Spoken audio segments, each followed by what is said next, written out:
And more news coming in from our sources. This is what we are learning. Rajnath Singh has spoken to the YSRCP President Jagan Mohan Reddy regarding CP Radhakrishnan's candidature, is what we are learning. YSRCP is going to be supporting the candidature of CP Radhakrishnan. That's a big development. But the BJP, in fact, getting in support from the YSRCP for the new vice presidential candidate. Remember, the leaders, the senior leaders of the party, union ministers, Kiren Rijiju, Rajnath Singh have been given the task of reaching out to several political parties, which they have started to do already. YSRCP Chief Jagan Mohan Reddy has been spoken with, and what we are learning is that YSRCP could be possibly backing the NDA's vice presidential pick. Not just that, Rajnath Singh has already made an outreach, we've understood from our sources, to MK Stalin as well, the Chief Minister of the DMK, in fact Tamil Nadu, and the DMK chief. Also spoken to Naveen Patnaik is what we are learning. A confirmation of Rajnath Singh speaking to YSRCP President Jagan Mohan Reddy regarding CP Radhakrishnan's candidature. YSRCP is to support the candidature of CP Radhakrishnan.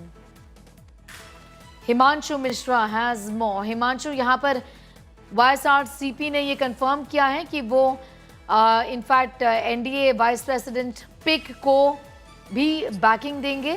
इस समय efforts government की तरफ से ये है कि सारे opposition parties के से वो सपोर्ट मांगे, और इस विषय में बातचीत DMK की लीडरशिप के साथ भी हो गई है और नवीन पटनायक के साथ भी हो चुकी है. देखिए, बिल्कुल नवीन पटनायक से भी हुई है, YSRCP से भी जो है वो राजनाथ सिंह ने बात की है. बीजेडी के जो अध्यक्ष नवीन पटनायक, उनसे भी बातचीत की है और उनसे सपोर्ट मांगा है. और ना सिर्फ इन तीनों ही पार्टियों से, बल्कि कांग्रेस से और तमाम विपक्षी दलों से ये बात समर्थन मांगा है कि आम सहमति से जो है उपराष्ट्रपति पद का जो है चुनाव होना चाहिए.